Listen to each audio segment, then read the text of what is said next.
supaya orang yang merasa sudah punya pengalaman itu perasaan. Nggak bisa lagi kan? Kan itu kan perasaan kan? Iya. Misalnya saya itu pengalaman, ya itu perasaan saya.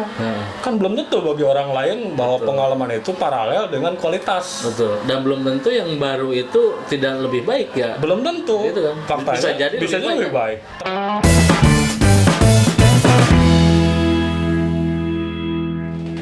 Oke, selanjutnya Kang Aspa. Kalau menurut Kang Aspa gitu ya, mana yang lebih bukan mana yang lebih. Jadi ke depan peraturan pemilu itu seperti apa sih? Yang Peraturan mungkin kan pemilu. sekarang kan udah mulai ancang-ancang, misalkan belajar dari kemarin lah, mungkin banyak kekurangan, terlepas kekurangan kelebihan gitu ya. Ke depan itu mau seperti apa sih pemilu di kita tuh? Ya kan prinsip dalam pemilu itu kan tetap harus berpegang pada asas demokrasi kan gitu ya. Artinya karena apa? Karena pemilu itu kalau dilihat dari sisi terminologi, kita baca di Undang-Undang 7 2017 misalnya tentang pemilihan umum. Itu kan sarana untuk menunjukkan kedaulatan rakyat. Kan gitu ya. Di samping juga sebagai sarana untuk melakukan pergantian pemimpin kan itu ya. Jadi memang banyak cara ya, kalau melihat dari sisi metode atau sistem, banyak cara untuk mengganti pemimpin kan gitu ya.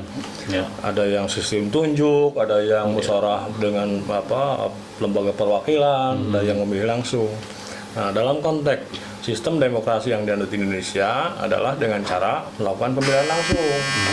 Nah, jadi rakyat sebagai pemilih itu masing-masing bisa menentukan arah pemimpin atau menentukan pemimpin yang nanti akan menjabat. Nah, dalam konteks penggunaan hak politik itu tentu prinsipnya harus ada prinsip kemudahan bagi pemilih. Ya. Berarti memungkinkan ada perubahan atau inovasi dari Sangat sebelumnya ya? mungkin. Kan kalau sistem pemilu itu sebenarnya tidak ada yang ideal. Ya. Sulit mencari sebuah sistem pemilu yang ideal. Konteks ideal itu bisa dilakukan misalnya ada suatu sistem X misalnya. Ini dirasa ideal sehingga bisa diberlakukan di semua wilayah, di semua negara misalnya kan. Sebenarnya bukan konteks ideal, tapi model pemilu atau model sistem apa yang cocok untuk digunakan di Indonesia kan gitu ya. Ya, sebab konteks ideal di Amerika, model pemilihan Amerika, belum tentu ideal untuk Indonesia kan gitu ya. Betul. Tapi dalam konteks Indonesia, keindonesiaan tentu para pegiat demokrasi di atas, para pembuat kebijakan, perumus undang-undang dan lain-lain, tentu sampai saat ini juga masih terus mencari formulasi, model atau skema pemilihan umum atau sistem pemilihan umum yang dinilai ideal untuk konteks bangsa ini. Nah, berarti belum ada keputusan ya untuk ke bawah ya, level kabupaten itu ya? Sebetulnya secara norma sekarang sudah jelas ya, sistem pemilu yang bagaimana yang saat ini berlaku di Indonesia, yaitu seperti yang sudah diberlakukan di tahun 2019. Yang kemarin. Kan belum ada undang-undang baru yang memansuh undang-undang lama. Tetapi wacana atau diskursus tentang tentang proses pendalaman atau pencarian sistem pemilu juga sampai saat ini terus dilakukan. Nah, karena kan kemarin juga terdapat plus minus ya, karena serentak itu kan serentak. Ya, karena serentak itu mungkin dari aspek pembiayaan lebih efisien. Ya, tapi kan dari aspek beban kerja itu lebih berat dari gitu. penyelenggara. Lalu dari aspek materi yang harus dikenalkan ke masyarakat itu lebih banyak karena mencakup 5 surat suara. Padahal sebelumnya kan hanya 4 surat suara, lalu menyusul berikutnya pemilihan presiden. Pilpres itu relatif mudah karena calonnya tidak banyak, ukuran surat suaranya kecil, cara memilih pasangan calon relatif mudah karena sudah ada foto besar di sana kan intinya tinggal memilih. Tergantung berapa calon yang nanti akan berkontestasi. Nah, kalau pileg misalnya ada 4 jenis surat suara. yang kabupaten, provinsi sama DPR RI plus DPD RI. DPD RI juga relatif mudah karena tinggal memilih foto saja. Ya, ada fotonya. Memilih foto, tidak ada varian yang lain. Hanya memang fotonya banyak, tergantung jumlah calon. Nah, untuk partai itu lebih rumit, Kang Apan. Lebih rumit. Misalnya begini, DPRD Kuningan. Nah, Dan hanya nama sih ya kemarin tuh ya. enggak, ada logo partai politik, ada nomor urut dan nama, tidak ada foto. Iya, tidak ada foto si calon. Nah, kalau ada foto, konsekuensinya ukuran surat-suara lebih besar. Iya, kebayang kan? Kebayang. Itu aja kan udah lumayan segede gede. kertas Manila ya. Nah, kalau kebayang kalau misalkan ada pasang foto. Ya, gitu kan. Nah, kalaupun ada foto, kalau ukurannya kecil kan jadi tidak efektif untuk orang-orang yang memang secara visual sulit melihat dengan jelas kan itu ya. Nah, jadi ada berapa kemarin tuh? Ada 16 partai kan gitu ya. 16 partai masing-masing punya Kan ada yang punya sampai caleg. banyak gitu ya. Ya, calegnya rata-rata katakanlah 50 sesuai jumlah ada 8 sampai 12 tergantung jumlah kursi per dapil. Nah, maksimal 12 kali 16. Itu total orang yang harus dipilih kan gitu ya. Diseleksi kan gitu ya. Nah, kan bingung, kadang-kadang sudah ingat orang tua kan sudah ingat partai apa, nomor urut berapa, namanya siapa, lupa posisinya kan gitu ya. Lupa posisinya. Jadi relatif rumit, makanya sekarang juga di RUU sedang digodok sebetulnya persoalan sistem pemilih ini. Kalau kemarin proporsional terbuka atau open list kan itu ya. Nah, sekarang ada wacana proporsional tertutup atau closed list. Closed list bisa jadi kalau itu disepakati kembali lagi ke model pemilihan tahun 99 dulu. Jadi di surat suara tuh hanya ada logo partai. Gitu kan. Hanya nomor urut berarti nanti ya. Logo partai aja. Logo partai aja. Jadi hanya berarti partai yang menentukan nanti. Iya, bisa jadi seperti itu ya? Atau mungkin daftar calegnya ada mungkin ya ditentukan di awal, daftar calegnya ada lalu ditempelkan di papan pengumuman di TPS. Nah, tetapi nama-nama itu tidak dimunculkan di surat suara. Hanya logo partai saja. Itu hanya opsi saja, ya hanya opsi. Tapi belum tentu juga. Itu jadi lebih simpel mungkin ya. Secara teknis lebih sederhana. Tapi bakalan lebih rumit secara politiknya gitu. Nah, itu kan wilayah lain kan itu. Iya. Kan kita bicaranya wilayah teknis kan. Ya, kalaupun secara teknisnya memang kayaknya lebih mudah kan karena gambar partai aja. Gitu. Terus kertas juga kayaknya nggak terlalu besar kan. Terlalu besar, jadi kecil lah gitu kan. Jadi nggak terlalu ribet kan membuka. Belum lagi kan kalau terlalu besar tuh orang malas membuka secara utuh, masih melipat, coblos akhirnya tembus. Kan gitu ya. Nah, itu jadi macam-macam lah gitu. Seperti itu. Diambil aja dulu.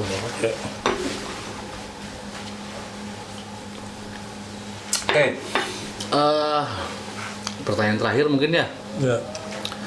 Harapan Kang Aswa nih terhadap kaum milenial yang mungkin kan nanti berikutnya itu ada lagi generasi yang belum pernah nyoblos gitu.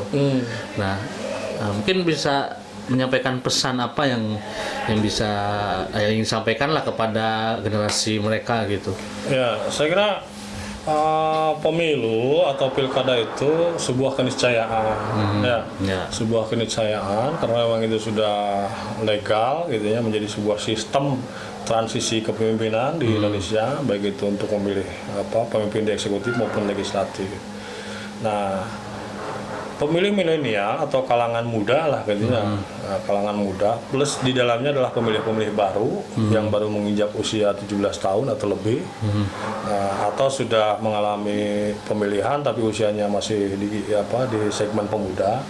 Itu penting untuk melibatkan diri, melibatkan diri, menunjukkan partisipasi, menunjukkan aspek volunteerisme, kesukarelaan untuk terlibat secara aktif dalam setiap tahapan pemilihan. Sebab apa?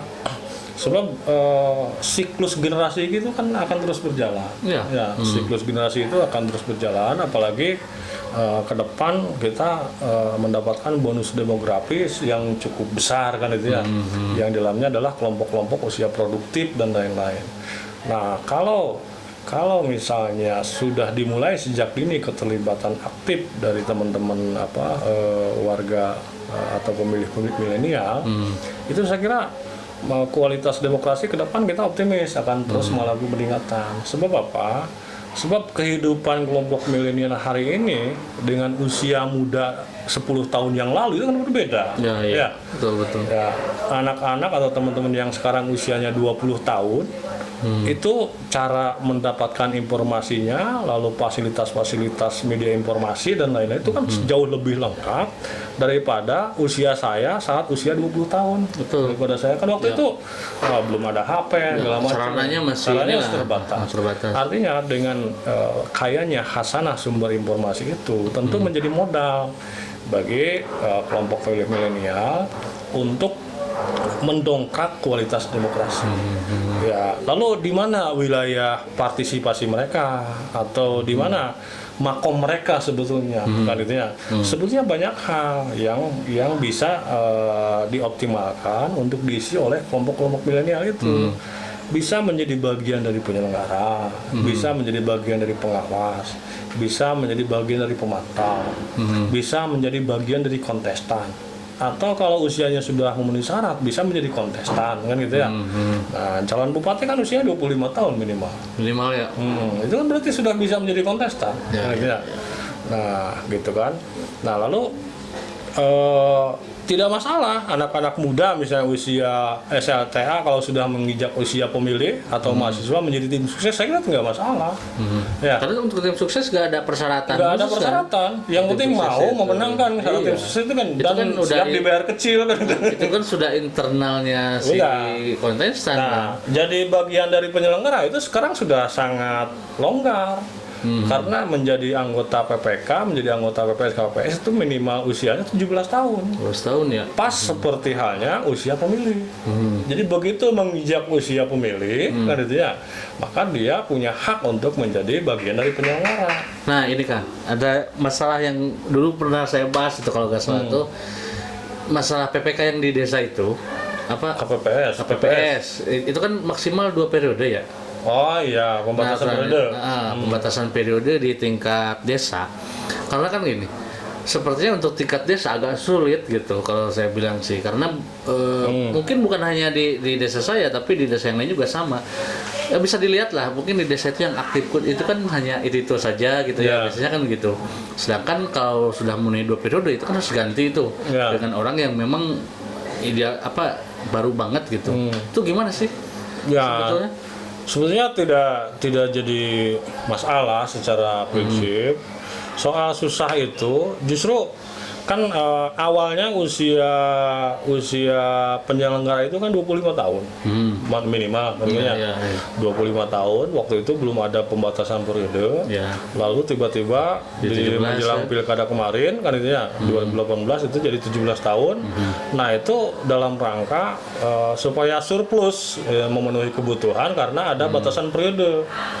Kan jadi regenerasi mungkin. Ada regenerasi sebab awalnya tidak ada batasan periode lalu dibatasi 2 periode, lalu usia minimal 25 tahun kan itu diturunkan standarnya di 17 tahun ketika ada batasan periode.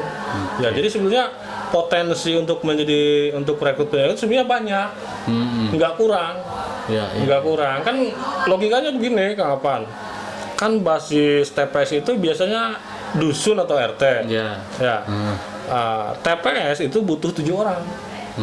Nah, kira-kira menurut Kang Apan yang punya aspek netralitas, misalnya usianya sudah menginjak usia 17 tahun, lalu fisiknya kuat, kira-kira lebih dari 7 orang enggak? Ya lebih kan gitu ya. Cuma kan masih ada anggapan bahwa memang yang aktif itu kan hanya itu saja. Nah, itu gitu. soal persepsi saja. Iya. Maksudnya kan itu kan sebetulnya di satu sisi kan memberi kesempatan ke yang generasi selanjutnya gitu kan. Saya punya prinsip begini, kan kadang-kadang publik khawatir kalau tidak dihuni oleh orang-orang berpengalaman. Kan gitu. Awalnya dari persepsi itu. Iya betul. Padahal sebetulnya kalau dirunut dari awal, orang yang punya pengalaman itu akibat sebelumnya mengalami kan gitunya.